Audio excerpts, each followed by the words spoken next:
Hi, good afternoon, good evening. Welcome to Live and Uncut Workshop number 12 plus 1. Why that? I don't trust the number 13. So that's why it's 12 plus 1. Let's go straight to screen share on Flickr. Thank you so much for everyone updating their images on the Flickr site. This in actual fact is going to be really, for me, a first look. I've just checked before I came live the images that have been uploaded. So it's really going to be straight off the bat here, talking about some images. So bear with me on that. First of all, we've got a great abstract shot here by I don't know how to pronounce the name there. Is that Thorpe Leon? Superb image here. Love it. I can't really make any major critical comment about the image. It does exactly what it says on the tin. It is a great abstract shot and would be well, it'd be great up on the wall. I love the blacks, I love the red, and just these little bit of golden parts here, this slight difference in color. And it's exactly what you would want to look from an abstract image. Excuse me, taken with a Nikon F3 Porter 400 film, Nikon 50mm, 1.8 at 1/60th of a second. 3 favorites. You should have more than that. That's a great image and I really enjoyed that. Thank you so much for posting that. Next image, abstract mono shot. Really a lot of movement going on here. Seems as though there's been some work done probably on the image. I don't think this is as strong as the other one that you've posted up, Thorpe, so I do hope I've said your name correct there. But anyway, it's an interesting image, but I don't think it's as strong. I think this right hand side is a big distraction for me. I would be tempted to have cropped that off, but that's what you were looking to achieve with this image, and it's an interesting one. There's something going on here. There's a reflection here by the looks of things. It's interesting the more I look at it, but as I say, I don't think it's as strong as your colored abstract which you posted earlier on. But thanks again. 3 favorites. Yeah, great. Taken with a Yashica 44 twin lens reflex. So it looks like you really enjoy using your film photography, which is great to see. Thanks for posting those. Another image here using the movement. Obviously people moving through the image here. In a pathway lit at night time with the lights, so that's why you've got that yellow look. Deep blue sky in the background here, obviously an evening shot. Justin, this is a really interesting image. I like the effect of these people, this ghostly image of people walking through the image. It's an interesting shot, a really interesting shot. Again, there's nothing really I could major complain about this or make any major criticisms. I am a lover of vignette, as you know. I probably would have put a little bit of tone into the corners here just to darken those corners down. But really, it's a really interesting image. Maybe a little shorter exposure to get a little more detail as regards to the figures walking through the image, but that really is a very minor critique. But a nice image, Justin. Thanks for posting it. This one, Justin, beautiful abstract. Love it. All the colors going through. It does, again, with regards to an abstract shot, does exactly what it says on the tin and what is required. This would look great, wouldn't it, as a panorama on the wall. You may have printed it off yourself. If you haven't, do so. Nice big A3 print there would be great on your wall. That's I really like that. Lovely strong black, gold, amber color. Beautiful red badge in the center here. Is that a Chevrolet? It could be. I don't know. It's great. There's a nut here. Would I have cloned that out? Maybe. It's small. Top right hand corner, just a slither there of another part of the grill, which when you start to study images like this, you start to see little things which maybe you could have just trimmed that part off, and down in the bottom left hand corner as well, just to make sure there's no distraction going off the edge of the frame of the image. Looking at it, I think I would have cloned that nut out. Yeah, I think I would have done that. But Justin, great image. Love it. I really do like that image. Another one here, posted up. Obviously, being able to manipulate the postings either side of the change over the week. Very interesting, abstract marble look to this image.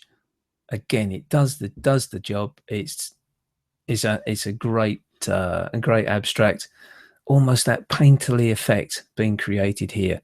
Well done with that. And you haven't got any favorites, and I did think you deserve to have some favorites there. So post this out, get it on the social networks and tweet it, and get some people back to have a look at it. And this favorites will start to click up. I'm going to talk about social media and how we can manipulate our social media activity to improve the followings and liking of our images through our portfolios. Nikon FM2. I wish I still had that camera. Oh, how I wish. Fantastic camera. Great to see some film work there, Thor. He's done another abstract of what appears to be a form of carving in the wall. Beautiful grain, beautiful flow of this city hall detail. Taken with the Yashica Ilfa Delta 3200 ISO on the film. That's why you've got this lovely grain in the image, and I really like this one. Really like this one. Christopher, this is one of the, I think this is an amendment to the one you did before. And if I'm correct, it looks as though you've added a little bit of a highlight there on that ladybird. I'll tell you what we'll do. If I can come out of this, how do I do that? Come out. Let's just go back in time to just bear with me 1 second. Because I just want to check on this image, which I think is an amendment from what you've uploaded before. There's the new one, and there's the older one. Yes, I can see what you've done, and I think the improvement, to my mind, is better, save for the fact I would just crop a little bit off on the right hand side here down this line, concentrating more on this dead flower head. So just take a slither off down there and get rid of that behind. For me, I prefer that, but that's it is a personal opinion. I wish I knew how to pronounce this guy's name. Atsi, I think it is. Nice abstract of this flower, using the shapes, all the different angles of this of the petals of this flower, right down into the center where you've got the bud. A lovely abstraction. I love this part of it where you've got the out of focus going into the focused area, and then you're out of focus in the background there. So wonderful use of bokeh, however you pronounce it, concentrating my view on the center here. And this is what it's all about, folks, getting the viewer to look where you want them to look. And that's where Atsi wants me to look, at this bud. But all this side effect corners is doing the job for him as well. Great. Again, total abstract, polished steel, he calls this one. Canon EOS 7D Mark II, 1/8000 of a second, f1.8, 35mm lens. Lovely. Beautiful shot. Nothing to comment on that at all. It does exactly what it says on the tin. Stevens put in a nice abstract seascape shot, movement, deep colors, using the seascape as an abstract of these different versions of, or hues of blue, save for the white cloud at the top here. Like it. And you've got 7 favorites there. We've got to try and get these favorites up, guys, and we have to do some talk on a social media and how do we promote that. We'll probably see if we can do that the next time out. Next image, John Ilko using mono again, taken with Fujifilm X30, little compact Fuji camera, great camera, the Fuji X30. Nice bit of grain effect here created by the sensor on the Fuji's. Beautiful work. A soda fountain smile. Side of a stainless steel soda machine. Lovely. Really good use of an abstract shot. And you can see the grain, what appears to be the scratches there on the side of it. Yeah, another great mono shot in on the abstract subject. Let's get back to, whilst I'm here, I'm going to go straight down to the landscape folder. We'll click on that. Open up the images. I'm just going to come out of that for a second just to talk to you about landscapes. I don't do a lot of landscapes. I do a little bit from time to time, but it's not something which I do, mainly because I'm a street photographer. I like to go out in the streets and take photographs of people and my city. I live very close to London. Landscape photography does require a dedication. There's no doubt, in my opinion, a dedication to being prepared to get up early and also stay out late. There's a lover of the light at those extremes of the day. You can do landscape during the day, obviously, especially when you've got cloud movements, but there is something about early morning and late afternoon light that appears which the landscape photographers love to work on. There's another aspect to it, and I'm talking to some landscape photographers recently as well. What they really do enjoy is getting out into the open air and away from the city, away from the towns, and just soaking in the atmosphere of a landscape, a beautiful landscape. And in our country, in the UK, we've got some wonderful places to go. Obviously, we've got Scotland, we've got Wales, as two major countries in our United Kingdom, and also we've got districts, the Lake District, and we've got the Peaks, and we've got obviously the Dorset coast and the Cornish coast and the Jurassic coast, where you can really get some dynamic coastal views.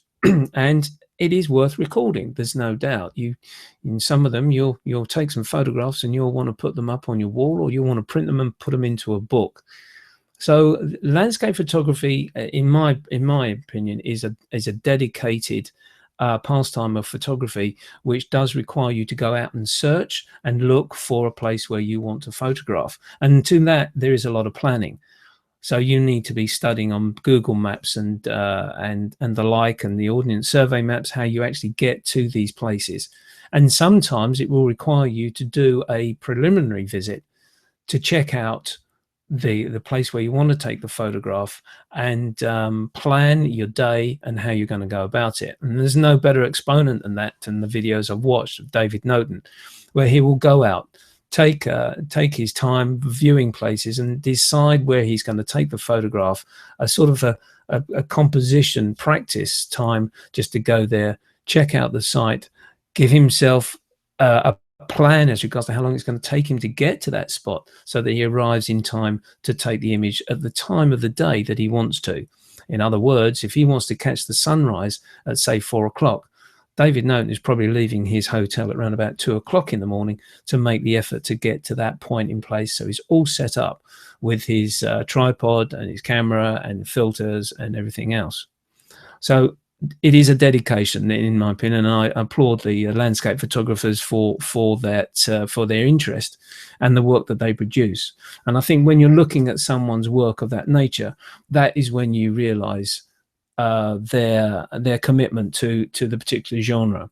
It's not like me picking up my X100S and jumping on the train and going to London and taking some photographs of people walking around the street during the day. It's a totally different orientation of photography. Added to that as well, when you get to the point, your work doesn't just stop taking the photograph on your landscape. It's when you come back and you start doing your editing, where more time is spent as regards to creating the image that you wanted to produce. Now, this could be a dreamy effect. This could be something which you realize when you were sitting there and just taking all in, preparing yourself to take your images. that you wanted, that maybe a song has come to your mind, or some words that you're passionate about, some, I don't know, some Shakespeare or anything, Tolstoy, or anything that's come to mind with regards to taking that image. And when you come to edit, that's when you have to reflect back on what you were thinking at the time and how you want to show that image. Karen Hutton, who you'll see later on, one of my favorite American photographers, color photographer, does exactly this. She gets to a point and she just soaks in the whole atmosphere and takes her time. And then when she comes back to do her editing, she then remembers how she felt and what she wanted to portray in her image. And that happens a lot with landscape photographers. There are many, many others that I've spoken to who have this attitude of getting to a point and just relaxing and soaking it all in.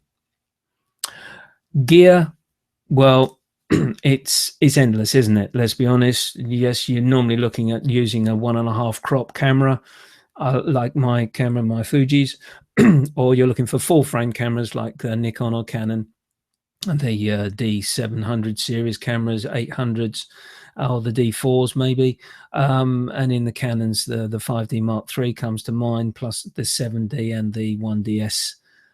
Those sort of cameras, which would really be suitable for landscape photography. Not to forget, of course, the Sony users with their full frame AS series cameras. Lenses, now this is really open to how you feel in your photography and what you want to actually show. You could go 28mm, nice and wide, take the whole vista in, or you could actually narrow yourself down onto that particular image by using something like a zoom lens of 50-140, a 70-10, or the latest Fuji, which a lot of people are talking about now, the 100-400. But I would think that particular lens is for a particular style of landscape photography, where you really want to pinpoint down into a closer vista than the wider one which you're potentially looking at. For me, landscape photography, I like to take the whole vista in a little bit wider. So I'm looking at the lower end of prime lenses, 28, 35, up to about 55mm lens.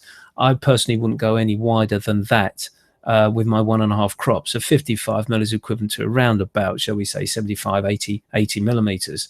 That's the sort of angle and vista that I would want to be taking in. Aperture setting, again, is really down to the photographer. Do you want to go 2.8 and just let the whole image sort of work on basically where you're focusing, or do you want to in actual fact pinpoint a point in the vista, maybe midway through, say something like f5.6 or f8, and allow depth of field to be controlled either side of your chosen focal point? Now, some landscape photographers will say, no, stay down at 2.8 because you've got such a big area to be taking. The depth of field is really not going to count. Others, in actual fact, will turn around and say, no, there is a particular point where I like to focus in on, like there may be a rock or a flower, maybe for argument's sake, around about 100, 150 yards away. You want that to be your main concentration of focus. Remember, you want the viewer to look at what you want to portray. You don't want to lose the viewer searching around the whole image to ask themselves, what was the photographer trying to get me to look at? So these are important points that you may want to consider, and probably in terms of the landscape photographers is a very important point. Do you want them to look at the whole vista? Or is there a particular part of the image that you want to really concentrate on? And there is a couple of images we'll have a look at shortly where the photographer has concentrated on the middle part of the image, and he has allowed the camera and the lens to work on creating the depth of field, the bokeh, in front and behind that particular point. So I hope those points have helped you. Mode, well, 9 times out of 10, the majority of landscape photographers will go to manual because they like to adjust the over and under exposure of the image. There's nothing wrong with aperture priority either. That is another favorite. I don't really think there's a necessity to consider shutter priority, because that really is one where you want to control the speed of what you're taking of in the action, whether you want to freeze the action or blur the action. Although there is one image which I'm going to show you shortly, taken by David Norton, where probably I think he probably has used shutter priority because he wants to get the blur and movement of the grass and the flower. And it's a dynamic image. So no further than that. I hope those comments help you with regards to what you were looking to achieve with your landscape photography. And you know, as I say, it's a dedicated genre.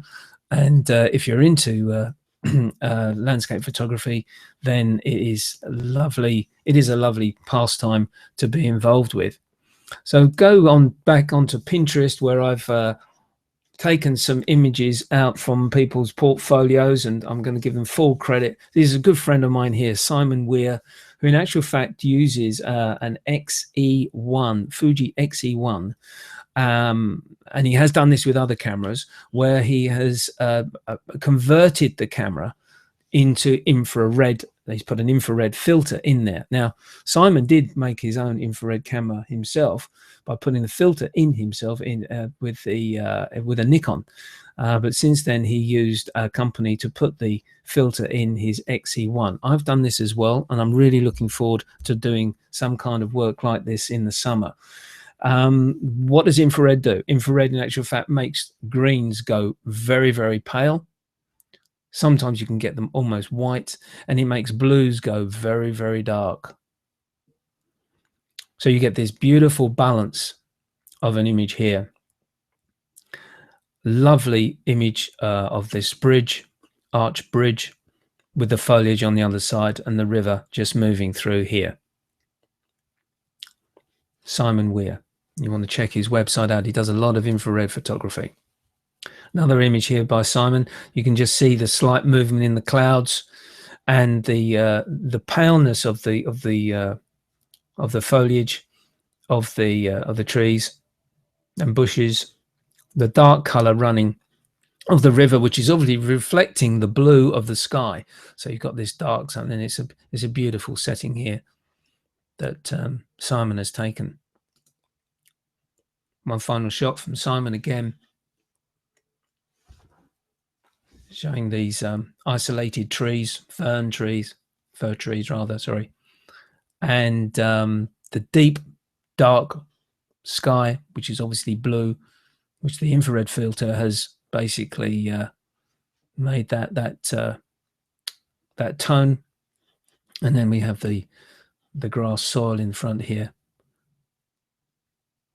created by the infrared filter, which if you were to switch on, put on a filter in front of your lens the old way, you would not be able to compose. The old way was to compose, fit the filter on the front of your lens, and then take your image.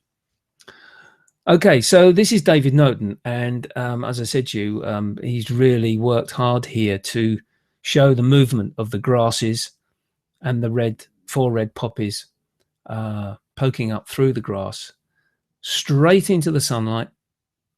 And you will, in actual fact, I can't make this any larger for you, unfortunately. You can see that probably around about this part here, midway through the image, is where it is in focus. So you've got a bit of bokeh here, focused area, and then this part here is also out of focus. And that's one of David's exponents of his landscape photography. So he's probably taken this image at around about f5.6 or f5 or f8, sorry, to take that image. And you can get David's book, which I in actual fact showed you earlier on in one of the previous shows, where I showed you his book, where he basically shows how he took these images. David Norton, a very well-known UK landscape photographer. My personal favorite in terms of landscape photography and minimalist photography is Michael Kenner. I've had the great fortune of meeting Michael. He's an absolute superb individual, superb gentleman.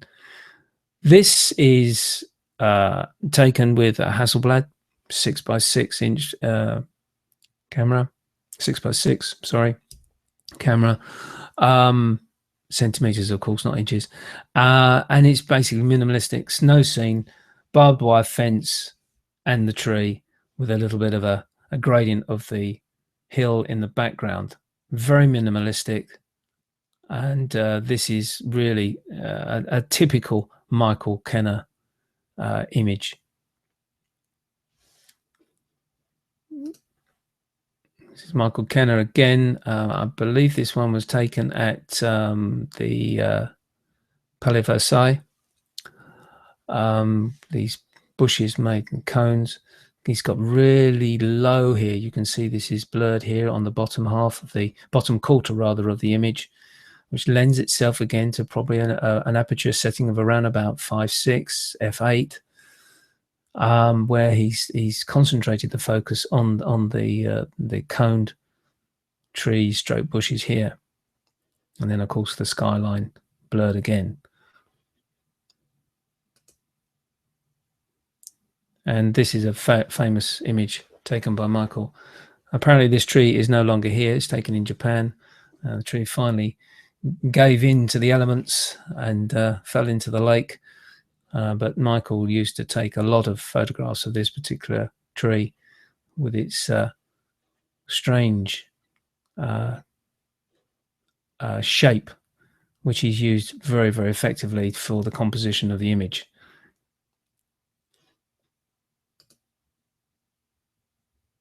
Now, there's one photographer which I came across, David Brookover, based out in Wyoming. David, a landscape photographer, has a very, very similar style of photography to the great Ansel Adams. This one, he's in actual fact created this view through some kind of swampland in America with the using a sepia tone to his image. It gives that image a real sort of old-fashioned type look. Part of David Brookover's work is not only using a field camera, a plate camera, and using the film instead of a digital camera, but the main part of his work, in actual fact, is the work is printed onto Japanese material, and this material has been handed down from families to families, and it is expensive material.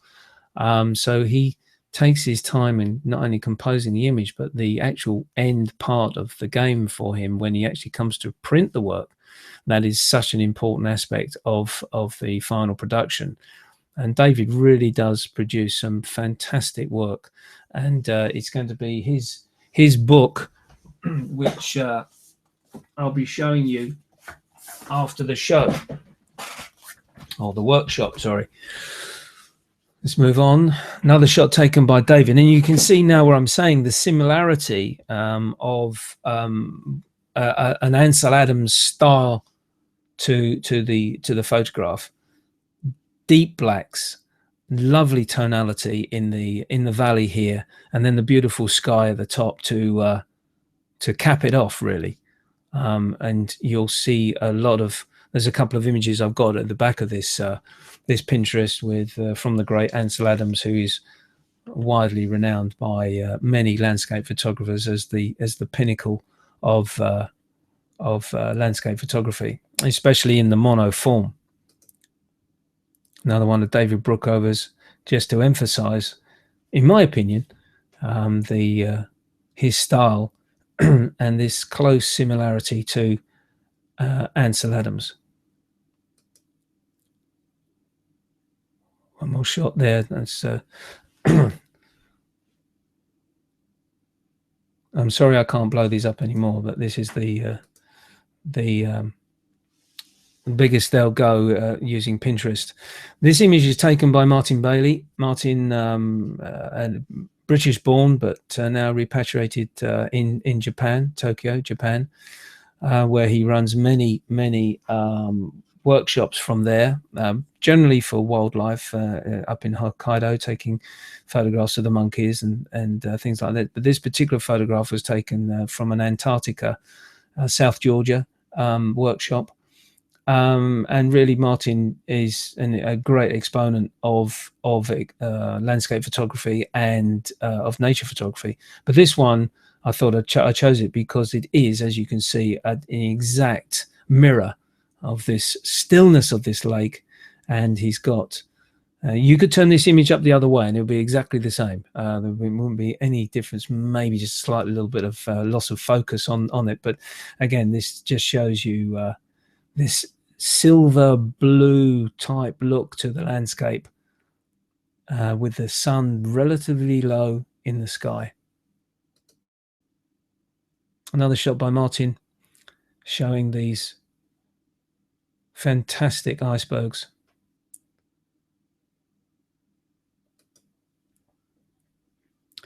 And then Martin showing some color work landscapes taken in Namibia, this particular one, using the trees. This is almost abstract. Very pale surface. Some kind of a dune in the background. And these, what appear to be burnt out trees. Very, very stark. But the composition is just set right. And this is Karen Hutton, who I was mentioning before. And Karen is one who goes to the place, settles down, gets everything prepared, waits for the moment, and she absorbs the atmosphere and then starts to visualize how she wants to portray the image after she's edited it in Lightroom and maybe some Photoshop work as well.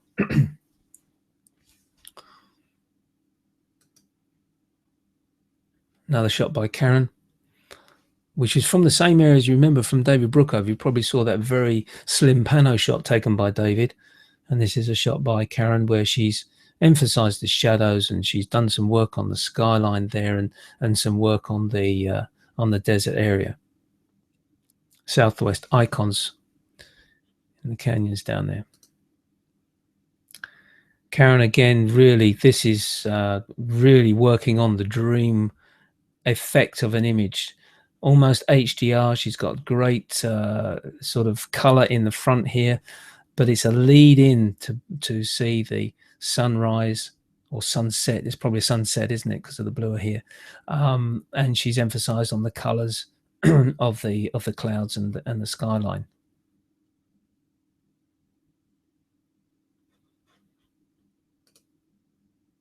Another shot of Karen where she's taken a photograph of a waterfall.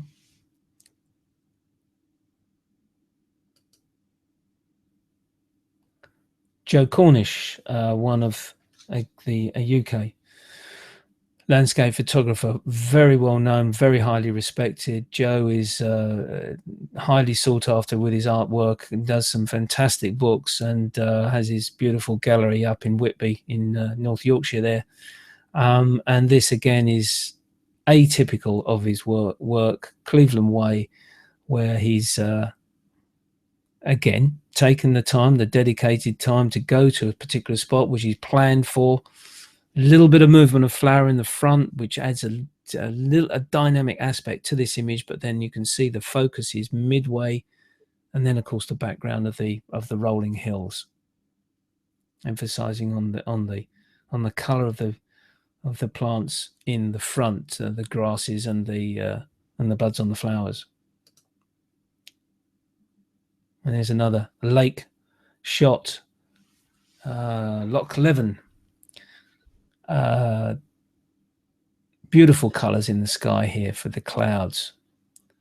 This sort of misty effect here created. And then that slither of coastline here of the lake, just to add a base to the image.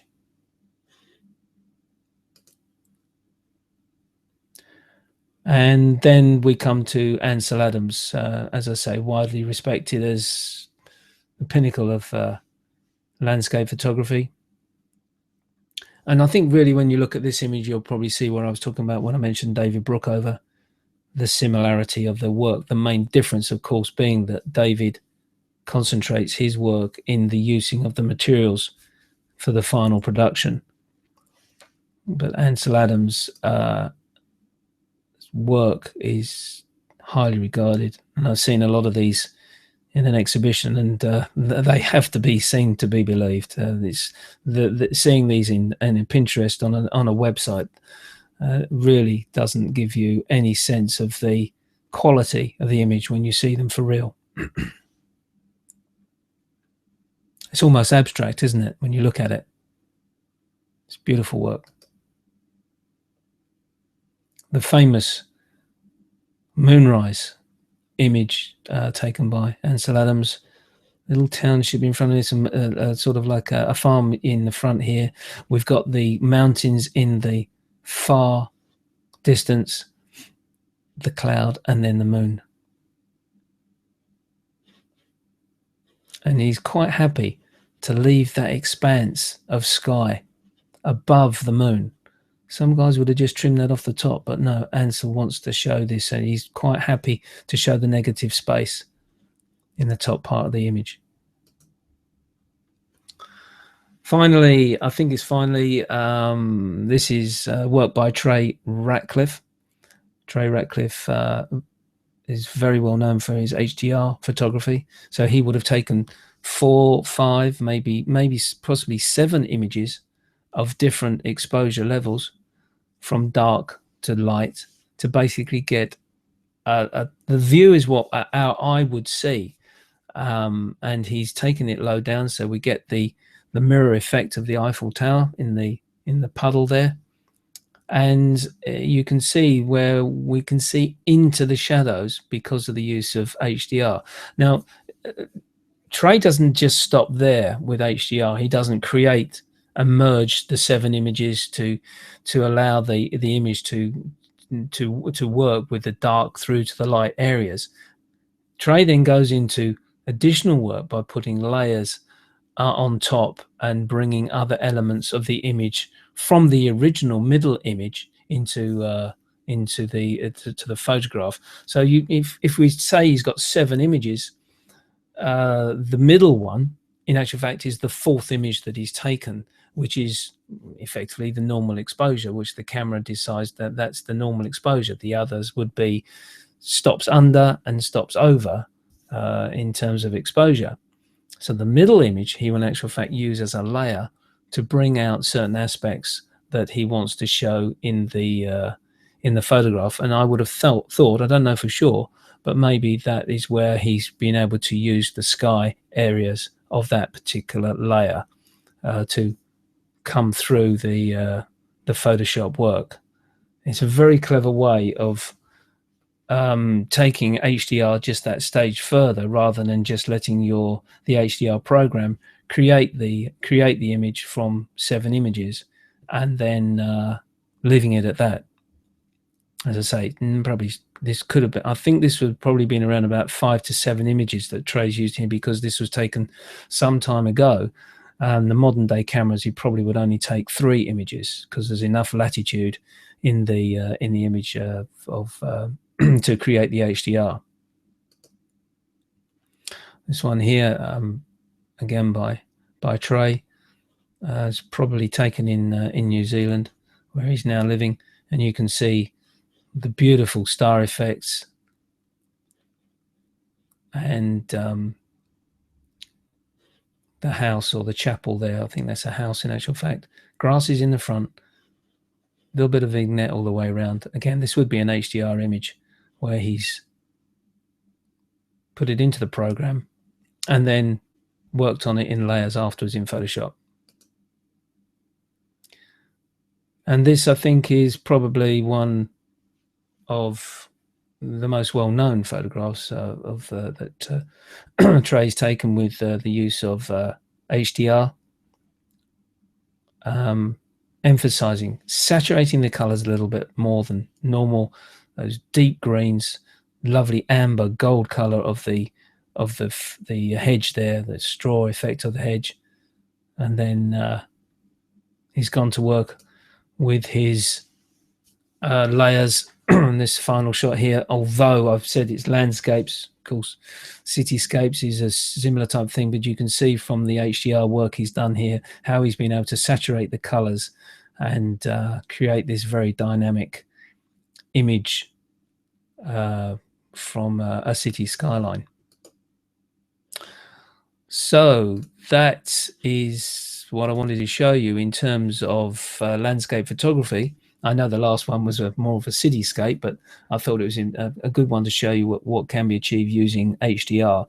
HDR is something which we're going to touch on later on in a workshop. It's changed quite a lot, HDR, over the last few years. The improvement of programs and the improvement of the camera sensors, where before someone involved with HDR would probably have used 5 or 7 images at different levels of exposure. Now, a lot of the photographers are being able to get away with just 3. And in actual fact, some are just using 1, and Lightroom has got so much latitude in the sliders to, in actual fact, create an almost HDR effect with just the 1 image. So the improvement of the camera and the improvement of the sensor has greatly enhanced their HDR work. So maybe we'll touch on HDR at another event, another workshop, to talk a little bit more about creating that sort of image if you're into it. When it originally hit the scene, HDR really was pushed too far. People really made some very grungy type effects and just went to town. They just overemphasized everything, oversaturated, and brought too much grain in and too much sharpness. And to a degree, I think it, dare I say, gave it a little bit of a poor name because of the overemphasis of HDR work. But it's certainly, now that it's cooled down and people have realized to bring the sort of a more natural look to HDR photography, it is certainly an aspect of photography which I think deserves maybe a good workshop on, to talk through different aspects and what you can achieve.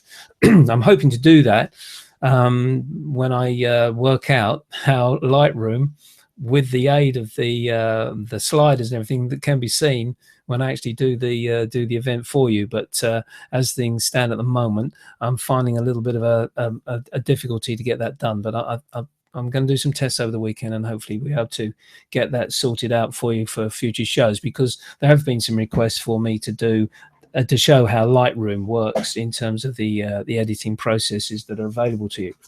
I don't know whether I've shown you this book before, so apologies if I have. It is the book by David Brookover called The Road, which you can get if you go onto his website, and you'll see in here some beautiful mono images that David has taken of his surrounding countryside and the area where he prefers to go to shoot. Various subject matters, but basically really a beautiful photographer of his of his country. And as I say, I don't mean it in any disrespectful way. I do see a similarity of his work with Ansel Adams, and but that's not a bad thing, is it? Thank you very much indeed for watching this workshop 12+1. I've done like the number 13. So next event will be workshop number 14. I think I may set an assignment next event, and we'll get you. I'll switch the Flickr to 3 images, and we'll have a little give that a sort of a break, and then we'll have a little look at the images on there and see if I can add a little bit more context to the images that have been uploaded. Thank you so much to everyone that's uploaded their work over this last week. I've really enjoyed looking at the images and making comment. As I say, I'm not going to critique your work. It's not my place to, just sort of give you a little bit of guidance as regards to where I think you could probably have improved the images. But the work that's being uploaded is absolutely superb to look at. So thank you so much to everyone that's taken the time to upload. Keep them coming, and we'll see about setting an assignment next week. I'll have to think up of something, and we'll go from there. So thanks again for joining me. If you've joined me live, been fantastic. Thanks again. And if not, you'll catch this on YouTube at a later date. And I hope it's been of interest to you. With that, have a very pleasant weekend, and I'll see you next time. Thank you. Bye for now.